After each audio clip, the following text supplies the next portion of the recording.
Good morning, अस्सलाम वालेकुम student. हमने जो पढ़ा है Newton third law of motion, ठीक है। Newton third law of motion के अकॉर्डिंग क्या होता है, if there is any action then there must be the reaction between the bodies. अच्छा, ये दो बॉडीज के बीच में नहीं होता, ये सिर्फ एक बॉडी के बीच में।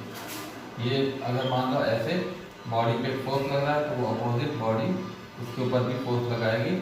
मान लो F1 लगा रही है तो बॉडी भी सेम मैग्नीट्यूड का F1 फोर्स हमारे ऊपर लगाएगी। तो ये था Newton third law of motion, action reaction का जिसको कहते हैं। अब Newton third law of motion पे कुछ एप्लीकेशन है, उससे पहले हम देखेंगे कंजर्वेशन ऑफ लीनियर मोमेंटम।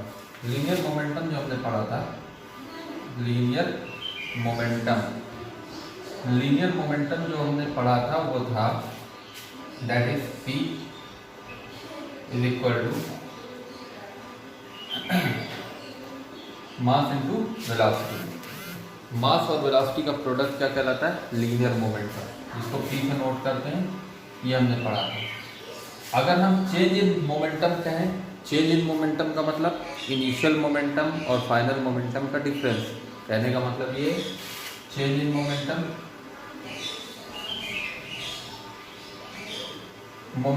अगर हम फीलिंग लेकर पढ़ें तो मोमेंटम होता है क्वांटिटी ऑफ मोशन, यानी किसी बॉडी में कोई बॉडी अगर मूव कर रही है तो उसमें कितनी क्वांटिटी है मोशन की, वो क्या बताता है, मोमेंटम ही बताता है, ठीक है।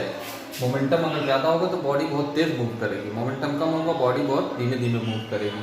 मोमेंटम डिपेंड करता है मास ऑफ द बॉडी पे और वेलोसिटी ऑफ द बॉडी पे, यानी वेलोसिटी बढ़ेगी तब भी मोमेंटम बढ़ेगा, मास बढ़ेगा तब भी मोमेंटम बढ़ेगा। तो मास तो हमेशा कांस्टेंट रहेगा। एक बॉडी एक जगह पे मूव कर रही है, इधर तो इधर आ गई, ए पॉइंट से बी पॉइंट को आ गई, यहाँ तो मास m है तो यहाँ पे मास m होगा। मोमेंटम अब डिपेंड किस पे कर रहा है, वेलोसिटी पे। यहाँ पे वेलोसिटी जो थी, यहाँ पे वेलोसिटी जो थी, अब यहाँ पे वेलोसिटी अगर ज़्यादा थी तो मोमेंटम ज़्यादा, यहाँ पे वेलोसिटी कम तो मोमेंटम कम हो जाएगा, ठीक है। तो ये था मोमेंटम का। नेक्स्ट मोमेंटम के बारे में मैं बता रहा था डिफिनीशन। चेंज इन मोमेंटम की बात करें, क्योंकि बॉडी में मोमेंटम का चेंज आता है, बार बार मोमेंटम का चेंज आता है। जैसे हम किसी बॉडी को, ये बॉडी है, ये एक सरफेस पे मूव कर रही है, इधर की तरफ जा रही है, m मास की बॉडी है, यहाँ तक पहुँची मान लो यहाँ पे वेलोसिटी जो थी इसकी, इनिशियल वेलोसिटी जो u से दिखाते हैं, इनिशियल वेलोसिटी u थी, फाइनल वेलोसिटी जो इसकी हो गई v हो गई, ठीक है। वेलोसिटी में चेंज आया, वेलोसिटी में चेंज आने से मोमेंटम में भी चेंज आ जाएगा, ठीक है। तो यहाँ पे मोमेंटम कुछ और होगा, यहाँ पे मोमेंटम कुछ और होगा। मान लो बॉडी के ऊपर हम एक्सटर्नल फोर्स लगा रहे हैं और वेलोसिटी बढ़ रही है, क्या हो रहा है, वेलोसिटी बढ़ रही है, ठीक है। बॉडी के ऊपर एक्सटर्नल फोर्स लगा रहे हैं जिसकी वजह से वेलोसिटी बढ़ रही है। तो वेलोसिटी जब बढ़ेगी, किसकी वजह से बढ़ रही है, फोर्स की वजह से। हम गाड़ी को चलाते हैं तो उसके इंजन पे फोर्स लगाते हैं, इंजन उस गाड़ी के ऊपर फोर्स लगाता है, वो फोर्स क्या करता है, गाड़ी की वेलोसिटी को बढ़ाता है। तो इनिशियल वेलोसिटी गाड़ी की कुछ और थी, फाइनल वेलोसिटी गाड़ी की कुछ और हो गई, ठीक है। इसको कार अगर समझ लो तो इनिशियल वेलोसिटी u थी और फाइनल वेलोसिटी कार की v हो गई, यानी फोर्स की वजह से वेलोसिटी बढ़ रही है। अब वेलोसिटी बढ़ रही है तो मोमेंटम में चेंज आएगा। तो अगर हम चेंज इन मोमेंटम की बात करें तो final momentum minus initial momentum हम निकालेंगे चेंज इन मोमेंटम। तो चेंज इन मोमेंटम को हम किससे दिखाते हैं, delta p।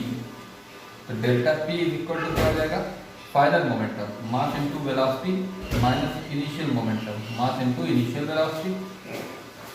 Change in momentum जो होगा वो किसकी वजह से, फोर्स की वजह से।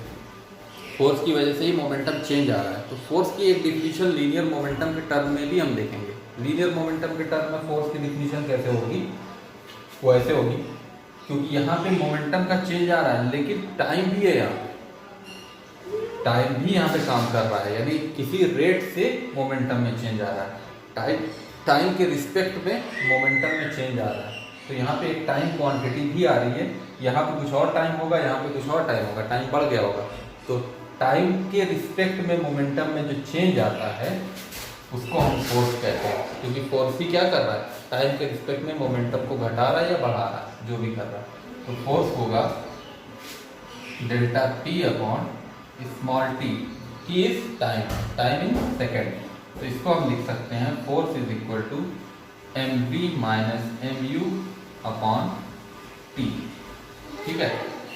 यहाँ पे फोर्स जो है एक्चुअल में हम इक्वल करके तो नहीं लिखते हैं, इसको प्रोपोर्शनैलिटी करके लिखते हैं। प्रोपोर्शनैलिटी का मतलब होता है फोर्स डिपेंड कर रहा है, यहाँ पे भी प्रोपोर्शनैलिटी करके लिखेंगे, क्योंकि अभी हम एक्चुअल वैल्यू नहीं निकाल रहे हैं, हम सिर्फ क्या कर रहे हैं, फोर्स किसके पे डिपेंड कर रहा है। फोर्स है जो फोर्स अप्लाई कर रहे हैं वो रेट ऑफ चेंज कर रहा है मोमेंटम में विद रिस्पेक्ट टू टाइम, तो टाइम पे डिपेंड कर रहा है, चेंज इन मोमेंटम पे डिपेंड कर रहा है, और चेंज इन मोमेंटम क्या है वो ये, ठीक है।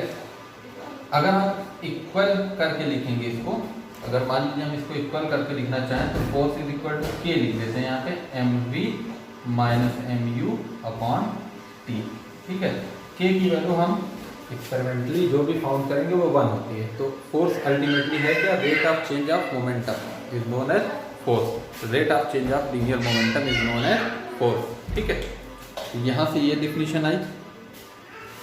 अब चेंज इन मोमेंटम आ गया। अब लीनियर मोमेंटम कंजर्व होता है हमेशा, अगर कोई एक्सटर्नल फोर्स बॉडी पे वर्क नहीं कर रहा है तो लीनियर मोमेंटम कंजर्व होता है। अभी दिखाते हैं कैसे कंजर्व होता है।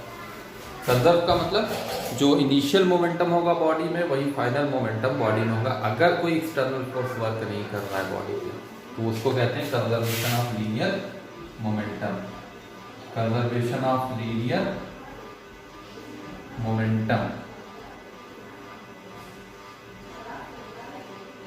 इसको कैसे बताएंगे, बॉडी में अगर मान लीजिए कोई बॉडी है वो स्मूथलेस नहीं, स्मूथ सरफेस पे मूव कर रही है, बिल्कुल स्मूथ सरफेस है, इस पे मूव कर रही है इधर से इधर की तरफ, ठीक है। ये मूव कर रही है इधर से इधर की तरफ। इनिशियल वेलोसिटी u थी, फाइनल वेलोसिटी इसमें v की आ गई। अब यहाँ पे चेंज आएगा मोमेंटम का, आपको पता है, ठीक है।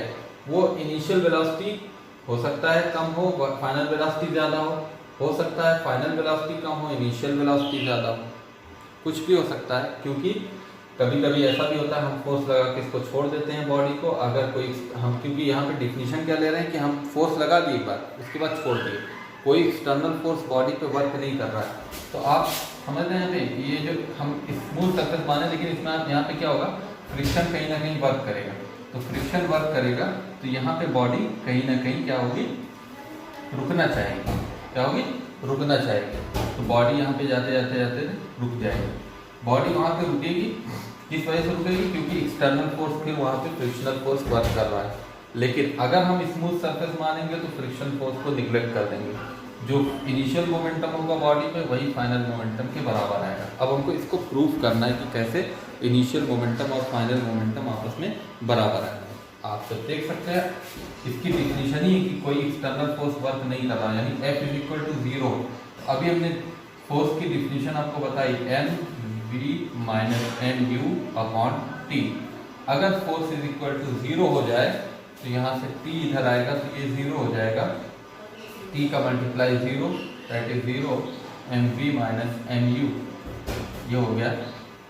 इधर करो ट्रांसपोज करो तो mu is equal to mv that is initial momentum is equal to final momentum. ये इनिशियल वेलोसिटी से मोमेंटम है, ये फाइनल वेलोसिटी से मोमेंटम है, दोनों आपस में बराबर होते हैं। यही कहने का मतलब है conservation of linear momentum. Linear momentum हमेशा कंजर्व रहता है, ठीक है। ये क्लियर हुआ, लीनियर मोमेंटम हमेशा कंजर्व होता है। यहाँ तक आपको समझना था। इसके बाद एप्लीकेशन आता है कंजर्वेशन ऑफ लीनियर मोमेंटम का, वो बहुत इंपॉर्टेंट है, उसको हम कल वाली क्लास में आपको पढ़ाएंगे।